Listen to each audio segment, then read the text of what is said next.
She wasn't supposed to be here. Not in this uniform. Not in this world where the rules had been written long before her birth. So why was she standing in the cold hallway of the recruitment office, her hand hovering over a clipboard that seemed to carry the weight of her entire future? Sarah Martinez had never been like the other girls in her small Texas town. They dreamed of prom dresses and whispered about college parties. She spent her weekends at the shooting range, the crack of a rifle echoing off the flat plains while her father, a retired Army sergeant, corrected her stance with patient precision. Discipline first, accuracy second, he'd say. If you can't master yourself, you'll never master the shot. It wasn't about trophies. It wasn't about proving she could hit a target. For Sarah, it was something deeper, a silent hunger, a need to test herself against limits no one else seemed to care about. But no one in town understood that hunger. Not her teachers, not her classmates, not even the nurses she worked with at the county hospital during long, quiet night shifts. She was steady-handed, quick-thinking, and everyone told her she had the makings of a brilliant nurse, a safe life, a kind life. But every time she walked those sterile halls, something inside her whispered, "This isn't enough." That whisper grew louder on a Tuesday morning in 2008, just 3 days after her 18th birthday. The sun was barely rising when she unfolded the recruitment pamphlet on her kitchen table. The eagle on the cover seemed to stare at her, daring her to step into something bigger. Her mother's coffee cup froze halfway to her lips. Her father's weathered face broke into a slow, proud smile. "I want to serve," Sarah said simply. Her mother shook her head. "There are safer ways to help people. Nursing school, medical training, you don't have to." But Sarah cut her off. "I don't want safe, I want to be where it matters most." The silence that followed was heavy, but her father, the man who had taught her that precision mattered more than popularity, nodded. "Then go prove it." That morning, she signed the papers that would change everything. What she didn't know then, what no one told her, was that her dream would place her on a path few believed possible. Because when Sarah said she wanted to serve, she wasn't just thinking about wearing a uniform. She was thinking about the impossible, becoming part of the Navy SEALs. The recruiter laughed when she mentioned it. A gruff master chief with 25 years of service, his chair creaked as he leaned back, arms folded. "You know women can't be SEALs, right?" Sarah didn't flinch, she didn't look away. Not yet. 2 words spoken calmly, but inside her they set fire to something unshakable. Boot camp at Great Lakes Naval Training Center was her first real test. The barracks smelled of sweat and disinfectant, the air always filled with barked orders and the sound of boots hitting pavement in unison. Many recruits broke in those first weeks. Some cried at night. Some quit before the first month was over. But Sarah didn't quit. She ran farther, swam faster, endured pain longer than most of the men in her division. And when others faltered, she did something unexpected. She helped them. During one rain-soaked obstacle course, she carried a recruit with a twisted ankle on her back for the final quarter mile. "That's not how you win, Martinez," the instructor barked afterward, his jaw tight with disapproval. Sarah looked him in the eye, rain dripping down her face. "That's how we all win, petty officer." For a moment, silence. Then, almost imperceptibly, the corner of his mouth twitched, respect, hidden beneath the mask of command. But not everyone respected her. Not yet. Some recruits whispered behind her back. Some said she didn't belong. Some said she'd been handed opportunities because of politics, not skill. Each comment stung like shrapnel. She carried those words the way she carried her rucksack, heavy, but never enough to stop her. She reminded herself of something her father had said: discipline first, accuracy second, master yourself and no one else can master you. It became her mantra. After boot camp, she was assigned to Field Medical Service School at camp. This was where the tests became sharper, harder, less forgiving. She learned battlefield medicine, how to stop bleeding with anything available, how to make life-or-death calls in seconds. Here, the Marines she trained alongside were different. Harder, faster, unflinching. One, a lance corporal named Mike Stevens, smirked at her during an exercise. "Bet you can't carry me under fire." He was over 200 pounds, muscle stacked on muscle. Without a word, Sarah hoisted him onto her shoulders and sprinted 100 meters without breaking stride. She set him down gently, her breathing calm. The respect she earned in that moment was worth more than any medal. But respect didn't erase the doubt that followed her like a shadow. Every mistake was, every success questioned. She learned to live with it, to let it sharpen her instead of weaken her. Her medical skills grew rapidly. She performed mock surgeries under pressure, treated simulated battlefield wounds with creativity and calm. But it wasn't enough to be a medic. Not here, not in this world. She needed to fight as hard as she healed. So she trained in marksmanship, demolitions, tactical planning. She could strip and reassemble an M4 in complete darkness. She calculated charges for demolitions, treated patients under simulated fire, and scored in the top 5% of her class.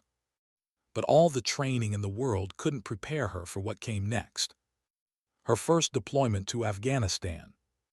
The Helmand Province, a place where dust clung to every breath, where IEDs claimed American lives almost daily, and where the line between survival and death could vanish in a single heartbeat.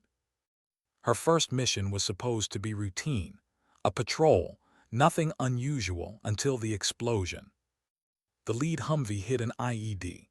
The blast flipped the vehicle, fire and dust swallowing the road. 3 Marines were down, blood painting the ground. Gunfire erupted from the ridges, the air filled with chaos, shouts, screams, bullets snapping overhead. Sarah didn't freeze, she didn't run. She crawled through the smoke toward the men. Sergeant James Riley, shrapnel in the chest, blood bubbling with every breath.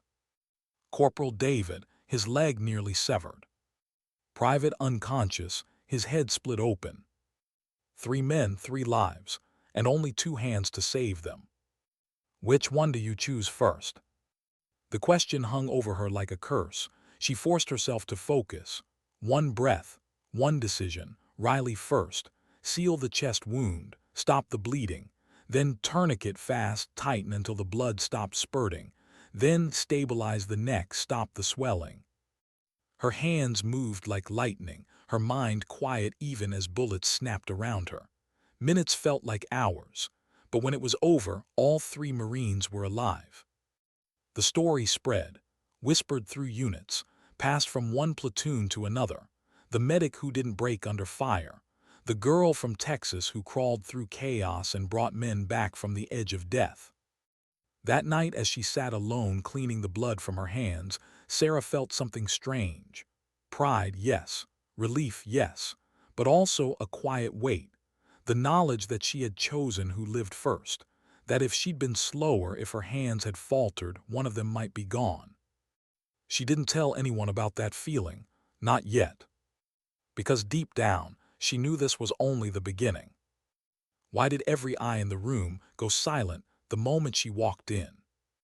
Sarah had felt stares before, in training, in Afghanistan, in every place where she was the only woman among men who thought she couldn't possibly belong. But this was different. This wasn't just skepticism. This was the weight of an entire legacy pressing against her. The helicopter had touched down in just as the sun set over Sand Bay. She stepped off the aircraft carrying 2 duffel bags, a medical kit, and the scars of 3 deployments. But nothing she had faced before compared to this.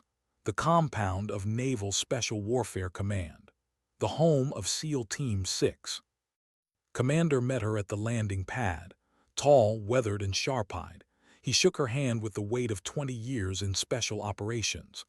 "Martinez," he said flatly, 3 bronze stars, 2 purple hearts, more combat saves than most medics see in a lifetime. Impressive, but this isn't Afghanistan, and these aren't Marines. Sarah held his gaze. "Understood, sir. I'm ready for whatever comes next." His smile was thin, almost amused. "We'll see." The next morning, she stood in the briefing room surrounded by men whose reputations were legend. Master Chief Jake, the team leader, 20 years of war carved into his face. Carlos Mendes, the explosives expert who had lost fingers to an IED but refused retirement. Cooper, communications, a genius with radios, young but already seasoned. Washington, the sniper, silent, unreadable. And Tommy, second in command, a man whose name carried weight in every urban battlefield from two. Sarah felt the air shift when spoke. And Martinez. His voice was gravel, steady, commanding. This is your new medic. She's here because she's proven herself in combat, not because of politics or quotas. She's earned this shot. Treat her as you would anyone else. Washington raised a hand, calm, sharp. With respect, Master Chief, how do we know she can keep up? We move fast, we hit hard, we don't babysit. Sarah didn't wait for to answer. She stood, her voice level. Petty Officer Washington, I've carried men twice your size through enemy fire. I've stitched chest wounds in the back of a moving Humvee under small arms fire. I've saved lives other medics gave up on. If you want to know if I can keep up, we can find out right now. The silence was heavy, then said 3 words that changed everything. Gear up now. The simulation started 30 minutes later. Fast rope insertion from a helicopter, a fortified compound, hostiles inside, multiple objectives, eliminate threats, secure intelligence, evacuate casualties. It wasn't real, not yet, but it felt real enough. Sarah descended the rope fast and clean, her boots hitting the rooftop in unison with the others. No hesitation, no pause. She moved with them, covering sectors, sweeping rooms. Then came the first casualty. Cooper, the comms man, took a simulated gunshot to the shoulder. The exercise demanded she treat him while the rest pressed forward. Enemy fire rattled from speakers, blanks snapping through the air.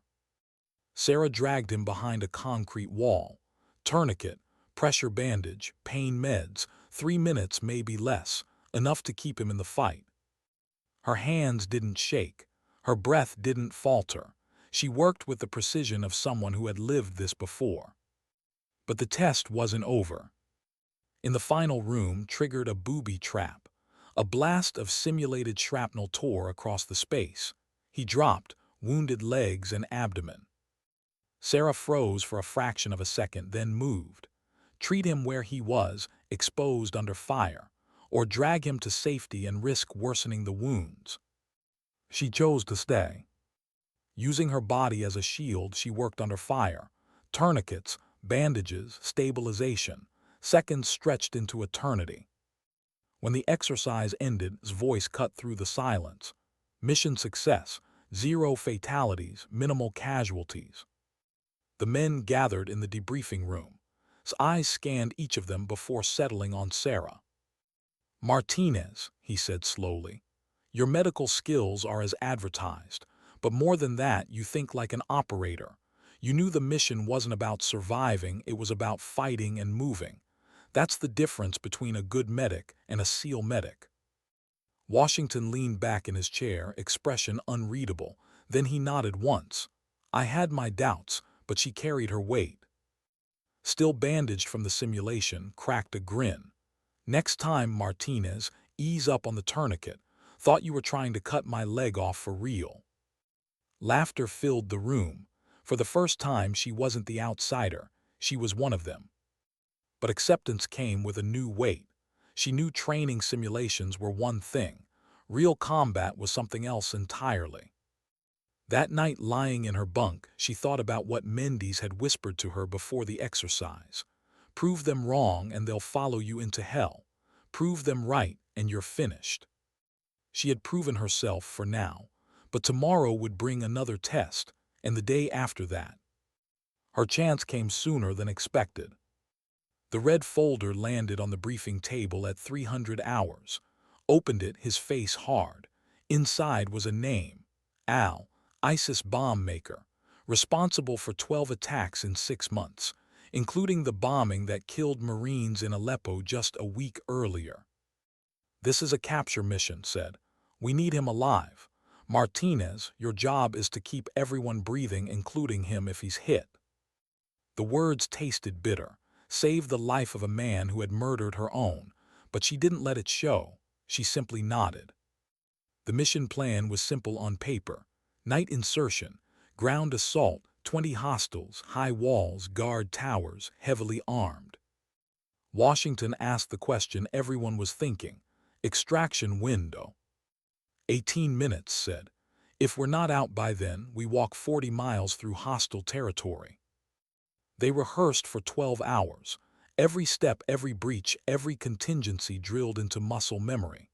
Sarah ran through casualty scenarios in her mind, hands moving automatically through her kit. IVs, plasma expanders, pain meds. By the time the sun set, her body ached, but her mind was clear. The helicopter flew low across the Syrian night. The landscape below was rubble and shadows.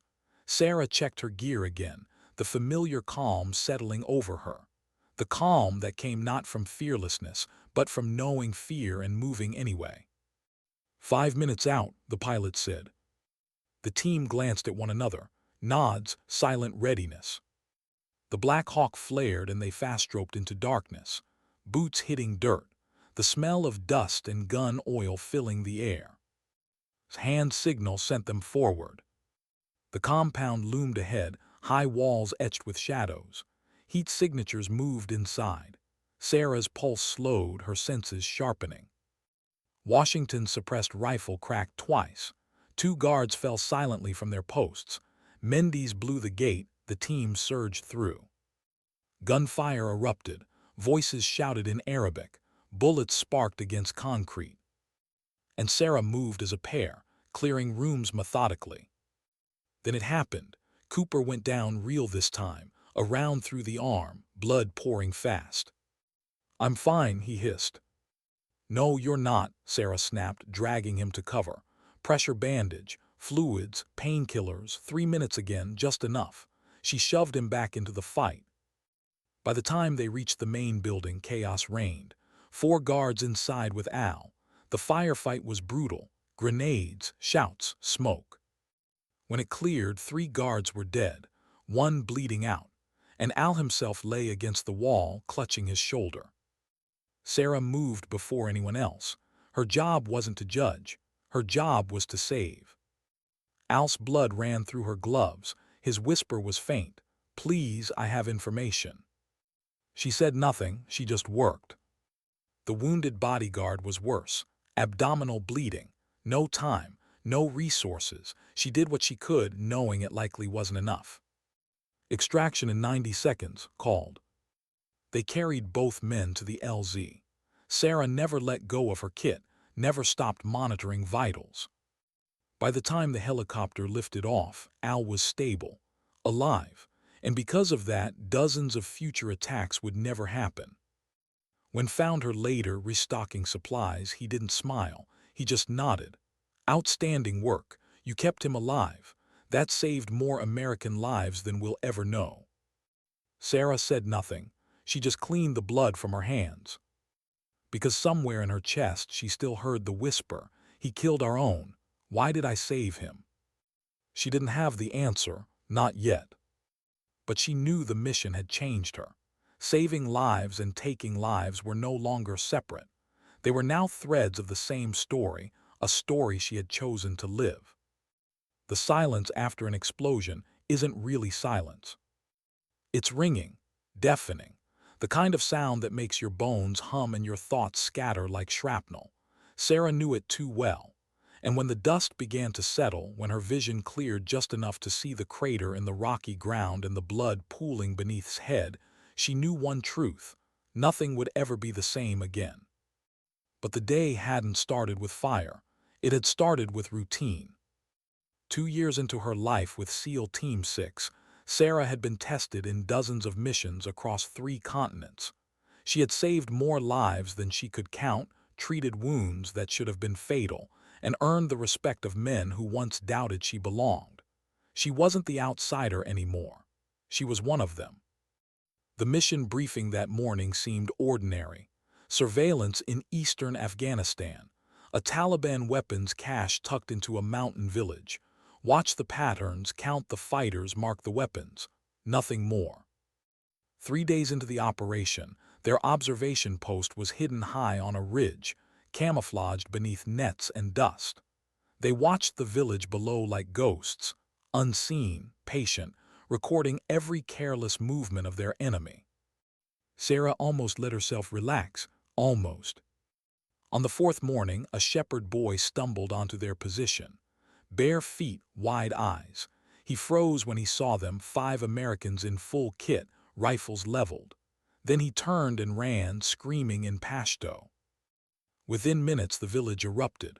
The Taliban poured into the valley, armed, shouting, hunting. His voice cut through the radio. We're compromised. Moving to extraction point Alpha. Stay low, watch your sectors. They fast, every step precise. But the enemy was faster. Gunfire raked down from the ridges. RPGs exploded against the rocks, spraying shards of stone. Washington dropped 3 fighters with sniper shots, but for every man who fell, 2 more appeared. Apache inbound in 20, reported. His voice was calm, but Sarah could see the tension in his jaw. We hold until then. 20 minutes. Under fire, it felt like 20 hours. Sarah pressed behind a boulder, treating shrapnel wounds on Mendes while scanning through her rifle scope. She felt the rhythm: shoot, move, treat, breathe, until the ground beneath erupted. The IED had been buried overnight, waiting for them to take the same path back. Stepped directly on the pressure plate. The explosion threw them in every direction. Sarah's ears rang, her lungs burned, her hands scraped against rock as she crawled through the haze. And then she saw him. 20 feet away, motionless, blood soaking into the earth. She crawled to him, bullets snapping overhead, ignoring everything but his broken body. Head trauma, compound fracture, abdomen swelling with internal bleeding. His breathing was shallow, uneven, a brain swelling sign she knew too well. Her training screamed, he won't make it without surgery, he won't make it an hour. She grabbed her radio, shouting over the chaos. Immediate medevac, critical patient, traumatic brain injury, internal bleed, compound fracture, he needs surgery now. His reply came broken by static. Negative, LZ too hot, Apache clear in 15, then we call the birds. 15 minutes too long. Sarah looked down at his pulse weak, blood pressure fatting. Moving him now would kill him. Leaving him here would kill them all. She had to decide. Her hands shook for the first time in years. She forced them still. 2 minutes, she called to. Give me 2 minutes. She worked with desperate precision. IV line, plasma expanders, pain control. She aligned his shattered leg, splinted it tight. But the real danger was inside him, the unseen bleed filling his abdomen like a ticking clock. With no choice left, she did the unthinkable. She cut him open. Her fingers searched inside, blind and frantic, until she felt the torn vessel. Direct pressure, gauze packed tight. Blood slicked her arms, her gear, her face. Martinez, we need to move, shouted, his rifle spitting fire into the ridges. Reinforcements are coming up the valley. If we stay, we're dead. Sarah looked at. His breathing had steadied just slightly. His pulse a fraction stronger. Moving him now might kill him. Staying would kill them all. She made the call. Give me 30 seconds. Her hands clamped the wound, her voice steady. Hold on, Tommy. Just hold on. Then the Apache came. They tore into the valley with thunder. 30 cannons ripping the mountainside apart. The Taliban fire silenced in waves of dust and flame. Go move, ordered. Sarah supervised every second of evacuation. She kept her hands on him, monitoring vitals, adjusting fluids, whispering to keep him tethered to life. By the time they reached the helicopter, she was soaked in blood, her face streaked with dust and tears she didn't realize had fallen. The medevac surgeon looked at her with wide eyes. What did you do? Field surgery, she shouted over the rotors. Abdominal bleed, stabilized enough for. His voice was a mix of disbelief and respect. "That was textbook, impossible in the field. You saved his life." Sarah didn't answer. She just collapsed back against the floor of the helicopter, the weight of what she'd done pressing into her chest. Survived the flight. In Germany, surgeons worked 6 hours to repair the damage. He lived, but he would never return to the team. Weeks later, Sarah visited him in the hospital. He was pale, weak, tubes everywhere, but his eyes lit when he saw her. "I heard you cut me open on that mountain," he whispered, voice raspy. Tears burned in her eyes. She hadn't cried in years. "I did what I had to. You would have died." "The doctors told me," he said. "They said it was some of the best field work they'd ever seen. They said I'd be dead without you." She tried to apologize. He shook his head. "That's not how war works. Sometimes people get hurt. Sometimes they die. What matters is you were there when it counted. That's what makes you a SEAL."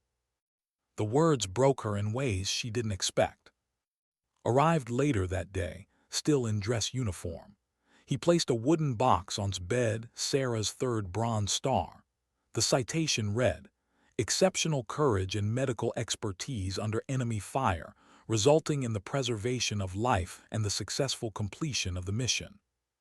His voice was rough. "But we know the truth," it should say, for being the kind of SEAL who holds the line when everything goes to hell. Sarah accepted the medal, but her eyes stayed on. She knew medals were nothing compared to what war had stolen. That night she called her parents for the first time in months. Her mother answered, voice trembling with relief. "I saved someone today," Sarah said softly. The mission had been weeks ago, but only now could she admit it aloud. "You save lives every day," her mother replied. "That's who you are." Sarah hung up, staring at the medal in her hands. She knew her mother was right, but she also knew a harder truth that in war, saving one life often meant losing another, and that no matter how many she saved, the ghosts of those she couldn't would follow her forever. Why did the medal feel heavier than the blood she had once carried in her hands? Sarah stared at the small wooden box resting on the table in her quarters. Bronze Star, number 3. The words etched on the citation praised her courage under fire, her medical expertise, her unshakable resolve.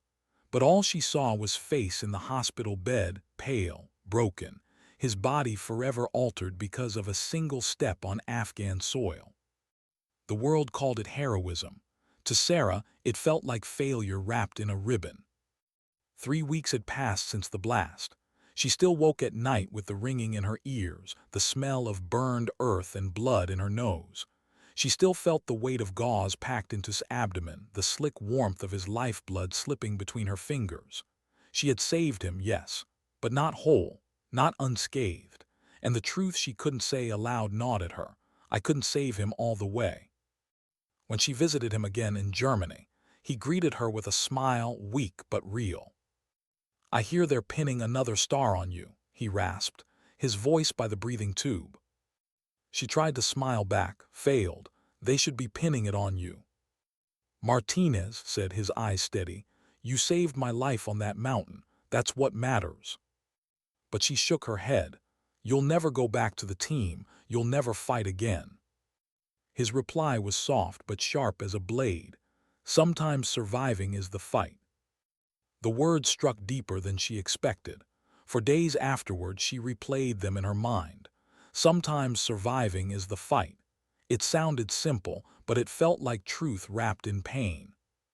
When she returned to the compound felt emptier. Absence left a hollow space in their circle. The others, Mendes, Cooper, Washington, they never said it aloud, but Sarah could feel it. They missed him, and they looked at her differently now. Not with doubt, not with resentment, but with something closer to awe and maybe a trace of fear. Because they had seen what she was willing to do. They had seen her cut open one of their own with bare hands under fire, refusing to let him die. It wasn't just skill. It was defiance. Defiance against fate, against death itself. And yet Sarah carried the weight in silence. It was that silence that followed her into the crisp November morning at Naval Special Warfare Command. The ceremony had been planned for weeks, but she hadn't believed it would truly happen until she stood there in her dress uniform, the Pacific breeze brushing her face, cameras flashing all around. Rows of men in immaculate uniforms flanked her, 36 who had completed training, hardened warriors ready to receive the golden trident that marked them as seals. And in their midst, one woman. Sorry. She had endured everything. The doubts, the whispers, the endless tests. She had bled beside them, saved them, fought for them, and now the moment had come. Admiral, the Navy's first female chief of naval operations, stepped forward. Her voice carried clear and strong across the parade ground. "Petty Officer Sarah Martinez," she said, holding the golden pin. "You have proven that excellence knows no gender. You have shown that courage, discipline, and sacrifice are not bound by tradition. Today, you make history." As the trident was pressed onto her uniform, Sarah felt the eyes of the world on her. Photographers captured it, flashes exploding like gunfire. Headlines would call it a breakthrough, a milestone. They would say she shattered barriers, changed history. But Sarah wasn't thinking about history. She was thinking about a boy in Texas who once stood at a shooting range with his daughter, telling her discipline mattered more than popularity. She was thinking about the Marines she had pulled from fire, their blood on her gloves. She was thinking about, lying in a hospital bed, whispering that sometimes survival itself was victory.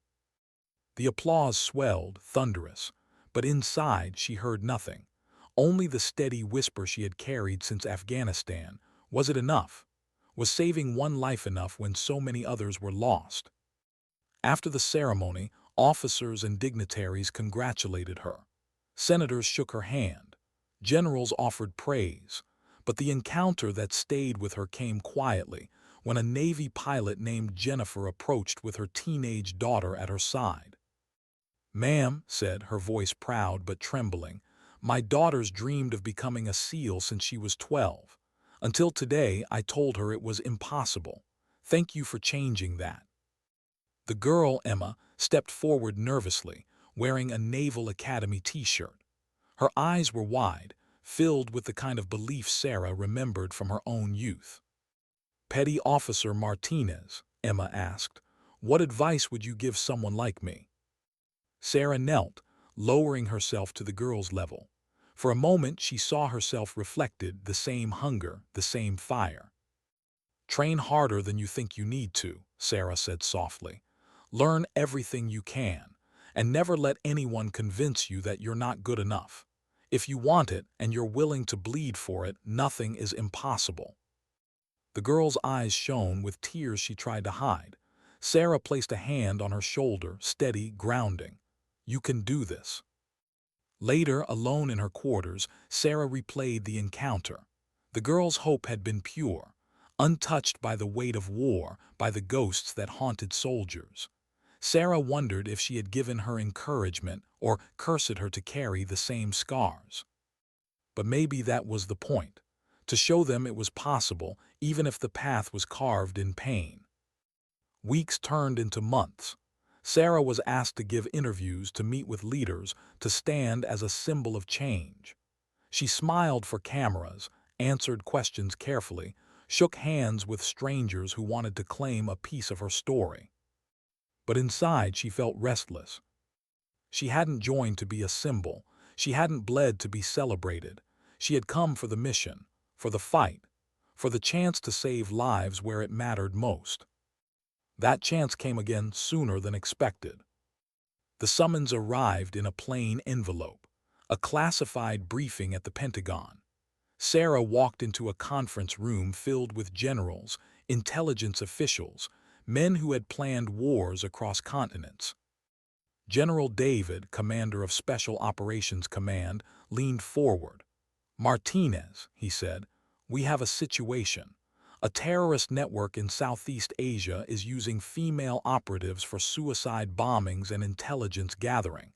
We need someone who can infiltrate their circles, someone they won't suspect." Sarah felt her chest tighten. Infiltration, undercover, alone. Her mind flashed back to the hospital in Afghanistan, to words, "Sometimes surviving is the fight." Could she survive this? The general's voice was calm but heavy. "You're uniquely qualified. You have the medical cover. You have the combat experience. And you've proven you can adapt in ways others can't." Sarah didn't hesitate. "When do I leave?" The mission would take her deep undercover in the Philippines, disguised as a medical aid worker, gathering intelligence on a network tied to ISIS. It would test her in ways no battlefield ever had. No uniform, no team at her back, only her wits, her discipline, and the silence she carried inside. That night before leaving, Sarah walked alone to the beach where she had trained years before. The waves crashed endlessly, the Pacific stretching into darkness. She listened to the sound of Bud-S candidates still enduring Hell Week in the surf, men, and now women, fighting for the right to stand where she stood. She thought of Emma, of the girl she once was, standing at a Texas shooting range with nothing but a rifle and a dream. The trident on her chest glinted in the moonlight, heavy, precious, a reminder that she had opened a door that could never be closed again. She whispered into the night, almost a prayer. Sometimes dignity doesn't speak, it simply acts. And then she turned away, ready to face a mission that would demand not just her strength, but her very identity. What happens when the enemy doesn't see you coming? Because you're not carrying a rifle but a stethoscope. Sarah asked herself that question every morning as she tied her hair back, pulled on the faded shirt of a humanitarian aid worker, and walked into villages where whispers carried death. The Philippines was hot, humid, alive with insects that hummed in the thick air. But beneath the surface, it was a battlefield. Terrorists had carved themselves into the jungles, building networks through fear, violence, and manipulation. And now they had discovered a weapon the Americans hadn't anticipated: women. Women as couriers, as spies, as suicide bombers. Doors that stayed closed to male soldiers were opening to them, and the body count was rising. Sarah's cover was simple. She was a medic with a small NGO clinic, offering treatment in remote villages where government doctors rarely went. Her supplies were real. Her medicine was real. The wounds she stitched were real. But every patient, every bandaged arm, every fever she treated, it was also her camouflage. Her orders were clear: build trust, listen, and infiltrate. Find the channels that carried money and weapons. Identify the women the terrorists were recruiting, and survive long enough to pass it all back to her team. It was the first time in years she had no rifle slung across her chest, no SEALs covering her flank. No Washington, no Mendes cracking quiet jokes under pressure. Just Sarah, alone. The silence was suffocating. In her first weeks, she learned quickly that kindness was a double-edged sword. Villagers lined up at her clinic with sick children, infected wounds, eyes hollowed by hunger. She treated them, smiled softly, spoke their language as best she could. But behind every grateful glance, there might be eyes watching, eyes that belonged to the network she was sent to dismantle. One evening, a woman named appeared. Mid-30s, wrapped in a threadbare shawl, her face worn but her eyes sharp. She spoke little at first, but she returned again and again, always with a different story. A cousin with fever, a neighbor with a bullet wound, a child who needed medicine. Sarah suspected the truth early. Wasn't just a patient's relative. She was a recruiter, moving between villages, delivering information wrapped in small talk. So Sarah played her role carefully. She listened more than she spoke. She stitched wounds and dispensed antibiotics, and she let watch her. Weeks later tested her. "You care for people who are not your own," she said quietly one night, while Sarah boiled water in the clinic. "Why?" Sarah kept her hand steady. "Because pain doesn't ask where you're from." Studied her for a long time. Then, almost as if deciding something, she leaned closer. "There is work for women who are brave, work that pays, work that matters." Sarah's chest tightened. She didn't answer right away. She only looked back, letting silence stretch like a bridge between them. That silence opened a door. Within days, Sarah was drawn into circles few outsiders ever entered. Women met at night in abandoned huts, away from men's eyes. They spoke in whispers, passing envelopes, carrying coded messages, training each other to disappear into crowds. Some were terrified, coerced. Others were hungry for purpose. Sarah sat among them listening, always listening. Her medical bag by her side, her mind cataloging every detail, names, routes, plans. But the deeper she went, the sharper the conflict inside her became. Because it wasn't just men building bombs. It was women, mothers, sisters, girls barely older than Emma, the teenager she had met back at, who had looked at her with hope in her eyes. And Sarah had to ask herself, what happens when the face of the enemy looks like the face of someone you swore to inspire? Her first report to command was scrawled on paper, hidden inside a box of medical supplies, smuggled to a contact in the capital. The intelligence she passed led to the capture of 2 mid-level operatives and the prevention of an attack on a Manila marketplace. Dozens of lives spared. But victories in war never come clean. One of the captured women was someone Sarah had bandaged only a week before. A 19-year-old with a scar across her hand, who had smiled shyly as Sarah tightened the stitches. Now that girl was in custody, and Sarah had helped put her there. That night, lying on a cot in the sweltering clinic, Sarah stared at the ceiling, unable to sleep. The air was thick, the jungle alive with sound, but her mind replayed the girl's face again and again. She told herself what she always told herself: this saved lives. This was necessary, but the whisper inside didn't quiet. Necessary doesn't mean painless. The months bled together. 6 of them. 6 months of walking a knife's edge, where one wrong word could expose her, one slip could end her life. 6 months of pretending she belonged in a world that wanted her dead if they discovered the truth. She learned to live with suspicion pressing on her like heat. She learned to lie with her eyes, to hold her breath when men with rifles walked past her clinic, to wait until night fell before sending her reports. And she learned something else. Courage wasn't just charging into fire with a rifle. Sometimes courage was staying quiet in the dark, carrying secrets heavy enough to drown you and never letting them show. The operation ended the way most stories in war do, without celebration, without clarity. A series of raids took down the network Sarah had helped map. 12 high-value targets captured or eliminated. 3 attacks prevented. Intelligence recovered that would ripple far beyond the jungle. On the day she left, came to the clinic. "You are leaving," she said simply. Sarah nodded. "Others will come, you'll still have care." But's eyes cut through her. "You were never just a healer, were you?" For a heartbeat, Sarah's blood ran cold. Then's mouth curved, not in anger but in something closer to resignation. "I knew, from the beginning, but I let you stay." Sarah wanted to ask why. Why allow her to walk in and out, knowing she was more than what she claimed? But didn't answer. She only placed a hand on Sarah's shoulder, squeezed once and walked away into the shadows. That night, Sarah boarded a helicopter out of the jungle. She didn't look back.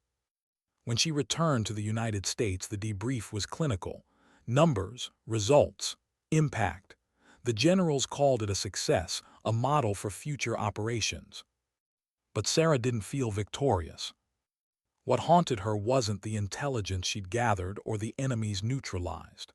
It was the faces of the women she had sat beside in the huts, the ones who whispered in fear, in anger, in desperation. Some would live, some would vanish, some would be remembered only as names in a report. And Sarah carried all of them with her. In the weeks that followed, she was celebrated again. Quietly, this time, no cameras, no ceremony, just nods of respect from men who understood what it meant to survive 6 months undercover. Recruitment numbers for women surged. Young girls wrote letters to her unit, saying they wanted to serve, to follow her path. Her name became a quiet beacon inside the Navy, proof that barriers weren't walls, but doors waiting to be forced open. And yet, late at night, Sarah would walk the shoreline near and stare out at the dark water. She would think of hand on her shoulder, of the 19-year-old with the stitched hand, of Emma, the girl who had asked her how to become like her. And she would wonder, what price do we ask of those who follow us? The waves never answered. They only broke against the shore again and again. Why did the compound feel so unfamiliar, even though she knew every hallway by heart? Sarah walked through the gates of Naval Special Warfare Command, her boots scuffing against the pavement, her trident glinting faintly in the California sun. The flag snapped in the wind. The sounds of training echoed in the distance, shouting instructors, crashing surf, the grunts of candidates running endless miles with logs on their shoulders. It should have felt like home, but after 6 months undercover in the jungles of Southeast Asia felt foreign, clean, ordered, too bright. War had a way of staining everything it touched, but undercover work, that was different. That wasn't blood on your gloves or smoke in your lungs. That was silence. A silence so heavy it clung to you even after you returned. Her debriefings had ended. The generals had declared her mission a success. Intelligence gathered, terrorists captured, attacks prevented. On paper it was flawless, but no report mentioned the 19-year-old girl she'd betrayed. No medal could erase the image of eyes when she said, "I knew from the beginning." And so, when Sarah stepped back into the SEAL compound, surrounded by familiar faces, she felt something fracture. She had been one of them. Now she felt like a shadow standing among the living. Master Chief met her in the team room. His expression gave nothing away, as always. He looked her over, then simply said, "Welcome home." It was the closest thing to warmth she expected. She nodded, replying with the same formality. "Thank you, Master Chief." The others trickled in, Mendes with his quiet grin, Cooper tapping on a radio even off-duty, Washington with his steady, unreadable gaze. They all shook her hand, clapped her shoulder. They welcomed her back. But Sarah saw it in their eyes, curiosity, caution, maybe even unease. Undercover work was a different world, and those who came back from it rarely came back unchanged. That night, alone in her bunk, Sarah lay awake listening to the hum of the air conditioner. She thought about the women in the huts, about the way they had whispered plans in the dark. She thought about the girl who had written her letters after the Trident ceremony, Emma, full of fire and hope. She wondered, if Emma saw what she had seen, would she still want this life? The answer came the next morning, unspoken, in the form of another red folder dropped onto his desk. "High-value target in northern Iraq," said.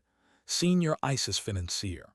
We've got a narrow window to capture him before he moves deeper into Mosul." The team leaned in. The details unfolded. A compound hidden in the outskirts of a ruined city, guard towers, minefields, civilians scattered throughout. The kind of mission that could turn into disaster in seconds. "Extraction window?" Washington asked. 20 minutes, replied.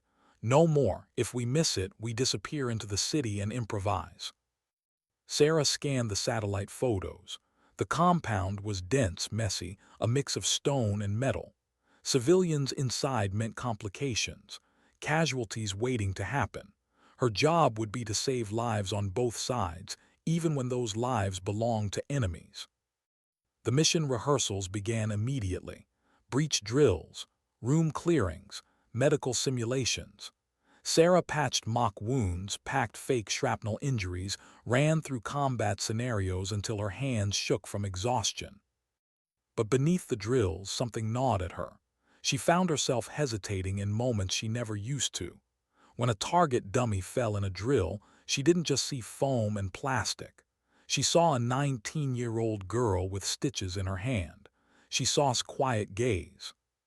And for the first time since she had joined the SEALs, Sarah wondered if her hands would betray her.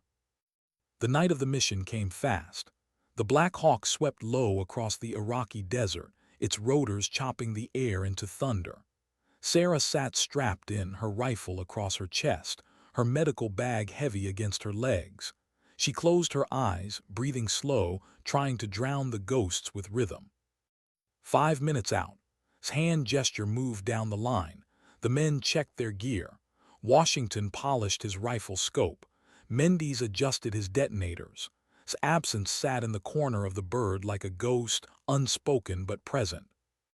The helicopter flared, and they fast-roped into darkness. The compound rose ahead, walls jagged, metal doors chained, guard towers looming like teeth. Washington's rifle cracked. 2 guards dropped. Mendes blew the gate. The team surged through. Chaos erupted. Gunfire. Shouts. The acrid smell of smoke and cordite filled Sarah's lungs. She moved with his replacement, a younger operator named Hale, clearing rooms, her weapon steady. Then came the first casualty. A civilian, a boy maybe 12, caught in the crossfire. He fell screaming, blood streaming from his thigh. The mission was capture, not slaughter, but war doesn't ask permission. Sarah dropped to him instantly, her hands moving without thought. Tourniquet high on the leg, pressure bandage. His screams pierced the air, a sound that cut through even the chaos of battle. "Move," barked. "Martinez, we don't stop here." "I've got 30 seconds," she shouted back. Her hands tightened the tourniquet, stopping the bleeding just as another burst of gunfire rattled down the corridor. She pulled the boy to safety, shoved him into the arms of another civilian who clutched him close. "Run, now." They did. And Sarah forced herself back into motion, rifle up, her breath ragged. The team pressed deeper, clearing room by room. Every wall hid a new threat. Every shadow could be death. Sarah treated 2 more casualties, Cooper with a graze, Hale with a cut, without stopping her advance. Finally, they reached the financier's quarters. A man in his 50s, terrified, clutching papers instead of weapons. He went down screaming as slammed him against the wall. Target secured. The extraction clock was already ticking. They had 7 minutes. The retreat was chaos. Hostiles regrouped, firing from rooftops. RPGs streaked into the night. Washington dropped fighters one by one, his rifle cracks sharp and steady, but the pressure mounted. Halfway to the LZ, another civilian appeared, this time a woman clutching a baby frozen in the street. Sarah's heart lurched. She knew the drill. Civilians slow the mission. Civilians get left behind. But she couldn't leave her. She grabbed the woman, dragged her into cover, shielding the child with her own body as bullets sparked off stone around them. "Go," she screamed in Arabic. "Go now." The woman fled, sobbing. His eyes met Sarah's for a fraction of a second. He didn't say a word. He didn't have to. He knew she had risked the mission for them. He knew, and he let it pass. Because sometimes saving lives was the mission. They made the LZ with seconds to spare. The Black Hawk lifted off under fire, tracers ripping the sky. Sarah sat against the wall of the helicopter, her chest heaving, her gloves still wet with someone else's blood. The financier sat handcuffed on the floor, eyes wide with fear. He was alive, and that meant another web of terror would unravel. But Sarah wasn't looking at him. She was staring at her own hands, trembling in the dim light. Hands that had saved a boy, a woman, a baby. Hands that had hesitated when her rifle should have been steady. Hands that weren't sure anymore if they belonged to a SEAL or to someone else entirely. Back at the compound, the debrief was clinical. Mission success. Target captured. No team fatalities. But in the silence of her quarters, Sarah finally admitted what she hadn't before. She wasn't sure who she was becoming. The trident on her chest said warrior. The hands that shook said healer. The ghost she carried whispered both. And Sarah Martinez, the girl from Texas who had wanted to serve, the woman who had broken into a brotherhood, the operator who had saved lives on every continent, now wondered if the fight inside her was the hardest mission of all. Why did the girl's eyes look so familiar, as if Sarah were staring into a younger version of herself? The Naval Academy campus was buzzing with ceremony. Rows of crisp uniforms, the echo of marching boots, the hum of tradition. Sarah stood in the crowd, her trident gleaming on her chest, invited not as an operator this time but as a symbol, a speaker, a mentor, a reminder that history had already changed.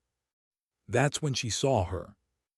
Emma, the teenager who had once stood before her trembling with both nerves and hope, asking what advice she'd give to someone who wanted to follow her path. Now she was 18, in uniform, her face sharper, her stance, but the fire in her eyes was the same. Sarah felt something twist inside her chest, pride, fear, both at once. After the ceremony, Emma approached with a confidence Sarah hadn't seen before. "Petty Officer Martinez," she said, saluting smartly. "It's an honor to see you again." Sarah returned the salute, then shook her hand. "It's Sarah now, and the honor's mine." They talked as the crowd thinned, the conversation easy, but under every word lay a silent question. Was Sarah proud of what she had inspired or terrified of it? Emma spoke quickly, like someone afraid she wouldn't have enough time. "I watched your ceremony.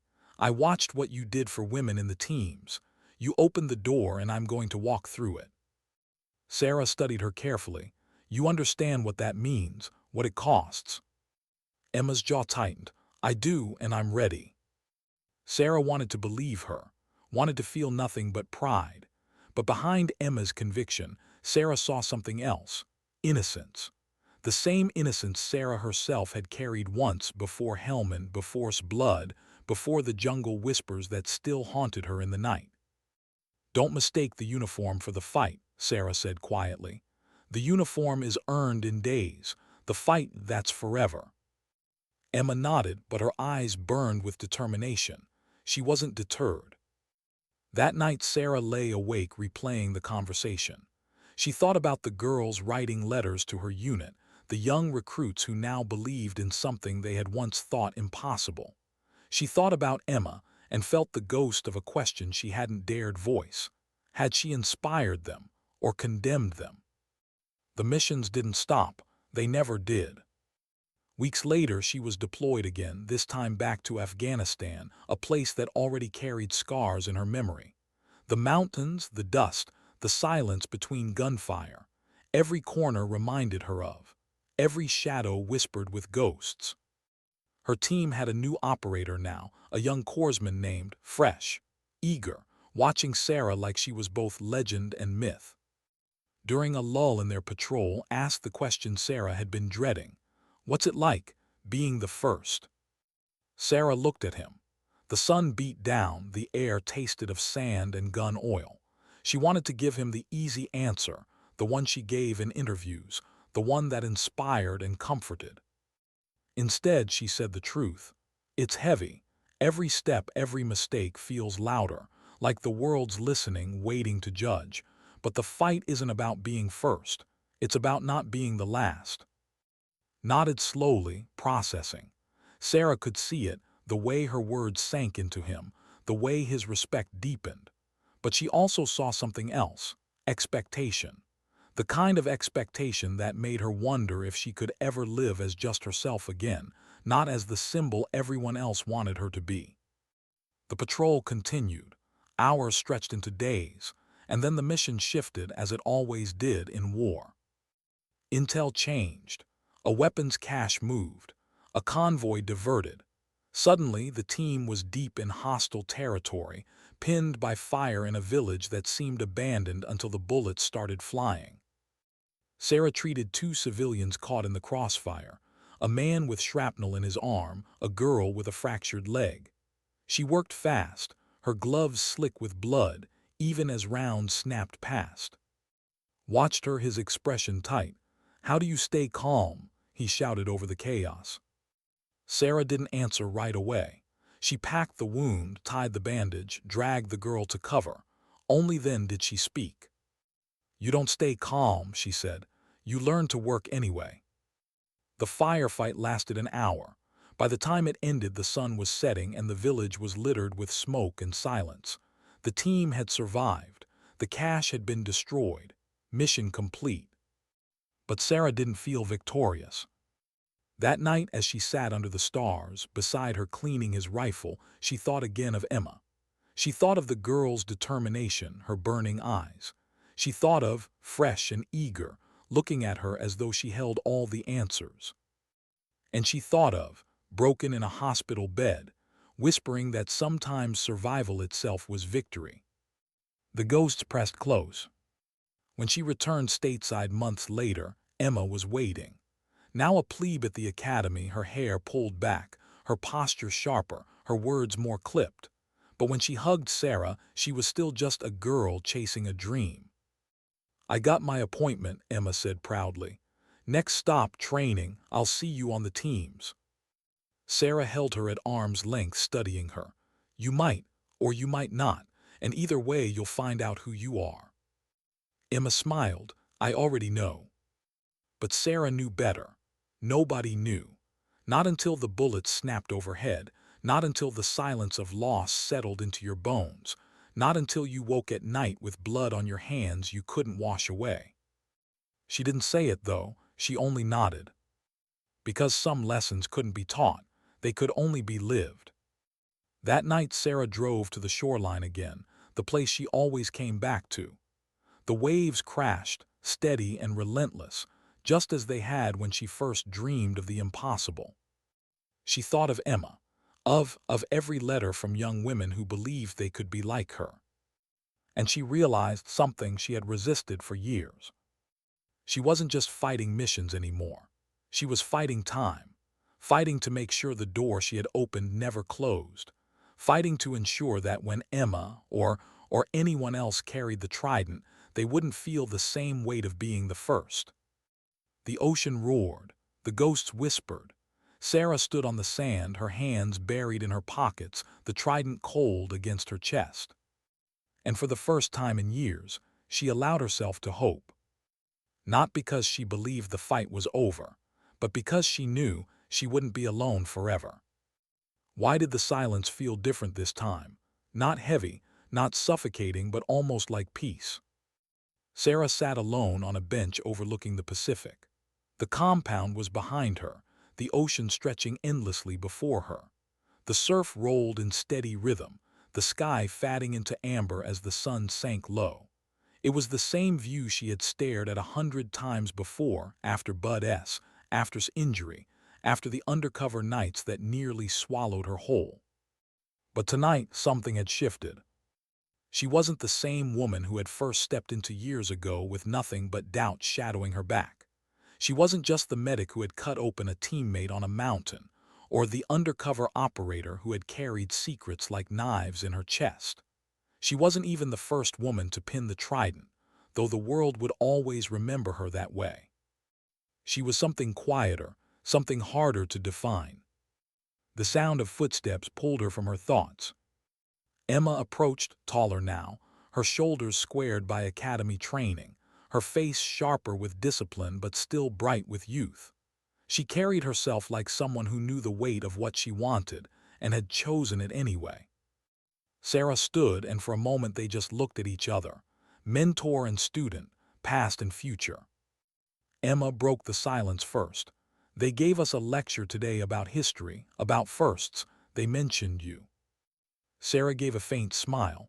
"I told them not to." "They did anyway," Emma said softly. She hesitated, then added, "And I'm glad they did. Because when they said your name, everyone sat, even the ones who didn't want to. You're the reason we're here." Sarah looked out at the waves, her voice low. "Being first isn't the victory. Making sure you're not the last, that's what matters." Emma nodded. "And we won't be, not anymore." They walked along the shoreline as the last light bled into night. The air was cool, the ocean endless. Emma asked questions about missions, about training, about fear. Sarah answered some, avoided others. She knew too well that words could only prepare someone so far. The rest, the most important parts, had to be lived. At one point, Emma stopped, looking out at the horizon. "Were you ever afraid?" Sarah paused. The truth rose in her throat, raw and unpolished. Every time, the trick isn't to kill fear, it's to carry it without letting it carry you. Emma absorbed the words in silence, the way young warriors always did, trying to memorize wisdom they would only truly understand years later. When they reached the pier, Emma saluted, not out of formality but out of respect. "I'll see you on the other side of training," she said with quiet certainty. Sarah returned the salute. Her hand trembled not from weakness but from something deeper, a mix of pride and sorrow, because she knew Emma's path would not be easy, because she knew ghosts would follow her too. And yet she also knew Emma would walk it anyway. That night back in her quarters, Sarah opened a small wooden box she kept tucked away. Inside were medals, each one heavy with stories too painful to tell. Bronze stars, a silver star, a patch from a unit that no longer existed. She set them aside until she reached the last item, a letter, handwritten, from. He had written it during his recovery years before. She had never read it aloud, never shown it to anyone. But tonight, with Emma's face still fresh in her mind, she unfolded it again. "Martinez," it began. "If you're reading this years later, I want you to remember something. You didn't fail me. You didn't break me. You gave me more life than I had any right to. And if I can't fight again, then I'll live for those who still can. You need to do the same. Don't let the weight crush you. Carry it. And when the next one comes along, show them it can be done." Sarah's throat tightened. She closed the letter carefully, placing it back in the box. She realized then that it had been right all along. Surviving was the fight. Carrying the weight and still moving forward was the victory. Months later, Sarah stood on the beach again, this time not as an operator but as a witness. A new class of Bud S candidates crawled through the surf, gasping against the cold. Among them were men and women side by side. No cameras, no headlines, just sweat, pain, and determination. Emma was there. Sarah spotted her through the spray, struggling under the weight of a log with 6 others. Her face was strained, her body shaking, but her eyes burned the same way Sarah's once had. And in that moment, Sarah felt the truth settle in her chest. The fight had never been about her. Not really. It had been about this. About opening the door wide enough for others to step through. About ensuring that dignity didn't need to shout or demand. It only needed to act. The candidates kept moving, swallowed by the surf and the shouts of instructors. The tide rolled in and out, relentless. Sarah turned away, her footsteps slow, the weight on her chest both lighter and heavier at once. She knew the ghosts would never leave. She knew the scars would always ache. But she also knew that Emma and those who followed would carry the torch forward. And that was enough. Sometimes dignity doesn't speak, it simply acts.